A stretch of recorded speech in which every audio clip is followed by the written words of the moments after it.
Hello everyone, I am here for the third time now with my good friend Jimmy Corrado.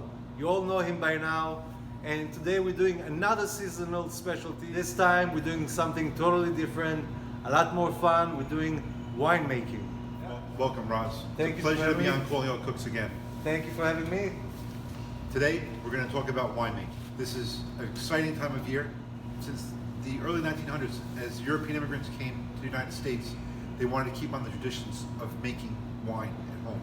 It's been a part of everyone's life for thousands of years. This is the time of year, September to the middle to end of October, and everybody makes wine at home for the whole year. Winemaking is easily the world's oldest hobby. It's a part of tradition, it's a part of religion, it's a part of family. Everybody comes together to enjoy the process and to enjoy the wine at the table. The immigrants first came to this country. It was an older generation that brought that tradition. And like anything else, those traditions are passed on to younger generations. And now we're at a point where when people first came here, they were making wine with whatever they had, whatever they could get it. And like anything else, we have more varieties of grapes, we have better equipment, and now a younger generation has taken winemaking to the next level. We have modern equipment and modern processes.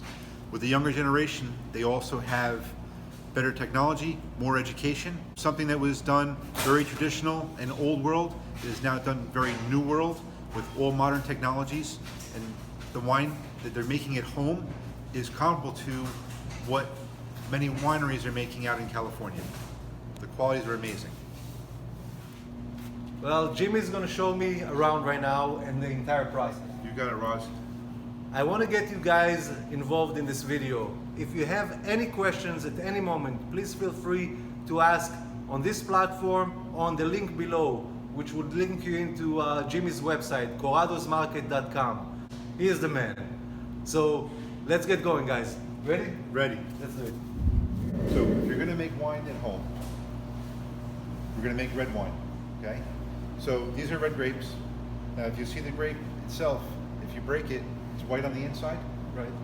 but the skin is dark. So the color comes from the skin. The flavor, the sugars, is all from the juice. So if you're making red wine at home, you're going to either use a machine to crush the grapes, or we can throw them in a tub, and we can wash our feet, and we can stomp on them. That was the way it was done for thousands of years. Stomping on them. Stomping them. And stomping on them is really good because stomping on them, like the way I just crushed it between my fingers, it breaks the berry, it releases the juice, but it doesn't break the seeds on the inside. The seeds on the inside are bitter. Right. That's why we don't like to eat the seeds. Sure. The seeds don't taste good.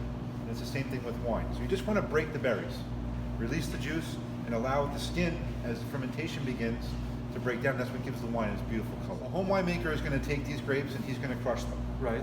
Okay? Then his fermentation is going to start. Okay? So he can add a culture where you see this gray dustiness on the grape. Right. That's actually wild yeast. Oh, So that's a natural one? It's a natural yeast. Okay. But like anything else, if we were in the vineyards, I would say, okay, we can pick the grapes and start that process right away and use the wild yeast in the vineyard. But because the grapes are traveling 3,000 miles from California, we recommend to add a culture. So it ensures you get a good fermentation. That's it. The fermentation is very important because that's what takes the sugars and converts it to alcohol. It's a very complicated, intricate chemical process, but for our purpose, it happens. It happens naturally. It's been happening naturally for thousands of years. And how long is Millions of years. that fermentation time? So the primary fermentation where the sugar turns to alcohol takes about a week to 10 days. Okay, and you'll extract color, you'll extract flavor, and you'll convert it to alcohol. After that, it goes through a secondary fermentation process where there's acids that change. Again, very complicated process, but again, it happens naturally. So you don't need to be a chemist to make wine because it's going to happen by itself. When is it ready to Drink drink? usually in about 3 months. Okay. Many That's not winemakers bad. will let their wines age for a year and a half, for 2 years, but within 3 or 4 months, the wine it's converted from juice into wine, Okay. and you can start to drink it. The upper machine is a Distemper Crusher. We talked about breaking the berries, so he's dumping the grapes into that machine. It's running through. As it's running through, The berries are getting broken and the stems are getting separated. And then once the stems are separated, all the grapes fall out the bottom of the machine and they go into the press. The press is squeezing the juice out, and the juice will go into the bottom part of the machine and then get pumped into the tank.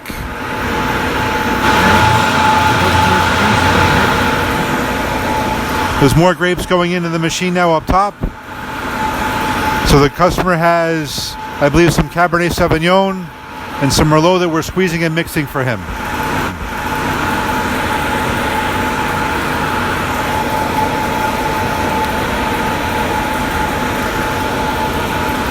And then we'll fill up his containers.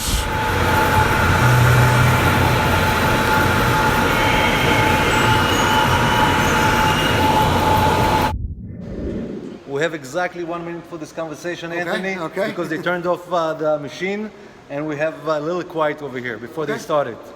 So this is, I just happened to run into a friend of mine, Anthony, who lives nearby me, and he came here to pick up grapes and make wine. Please tell us, Anthony, what are you making? Well, today I picked up a black grape, black mix to make. I want to try something different. So we're making a red wine, and they're going to press them and crush them for me, and I'm going to bring them home. And it's been something I've been doing with my family since I was a kid, and my father brought it over from Italy, and I want to continue the tradition. I know you said that your dad was here a couple of days He was here. ago. My dad was here last weekend, and now this is my weekend. His break it father, his father is actually my tailor, the most amazing Italian tailor. One of the best, the best. The best. He is the best. He is the best. But I want to He's hold you. also an excellent winemaker. Is he? Very good. I have to try. He never. You see, He's very I always good. come. I spend money, but he never offers me a glass All of right, wine. I'll tell him next time to give Please. you some. Absolutely. Please, I would love to try that. They're about to turn on the machines again. It's going to get extremely loud over here. I'll let you get back to your thing, and I'll see you in a few. Ciao. Grazie mille per tutti. Ciao. Ciao. Ciao. Wooden barrel is what you're used to seeing in all the wineries, in all the pictures. Very, very traditional vessel for holding wine. And it imparts a beautiful oak wood flavor into your wines that everybody desires and loves. When people first came to this country, turn of the century, we didn't have wine barrels. They would actually use whiskey barrels when they first got it, because whiskey was the only alcohol being produced in this country. Now, again, modern times, we have a huge wine industry. We have fine oak barrels that people use to make homemade wine.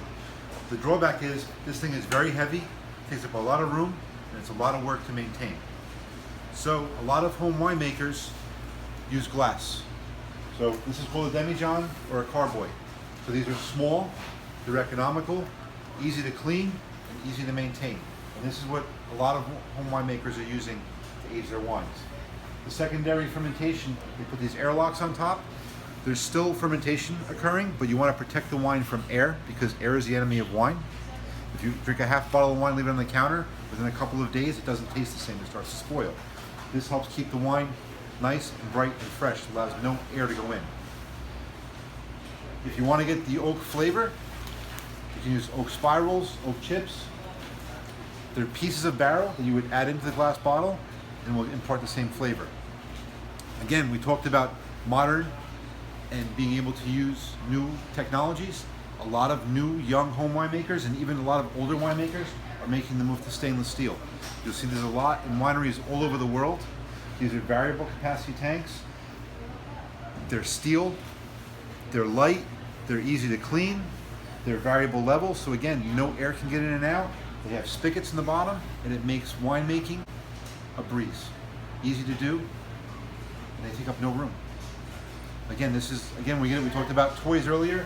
This is one of the ultimate toys for the home winemaker.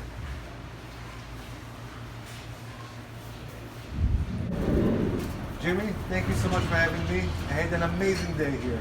Roz, it's always a great time to see you. Likewise, guys, whenever you're in the area, please make sure to visit my good friend, Jimmy Corrado. Till next time, I'm Roz for Calling All Cooks.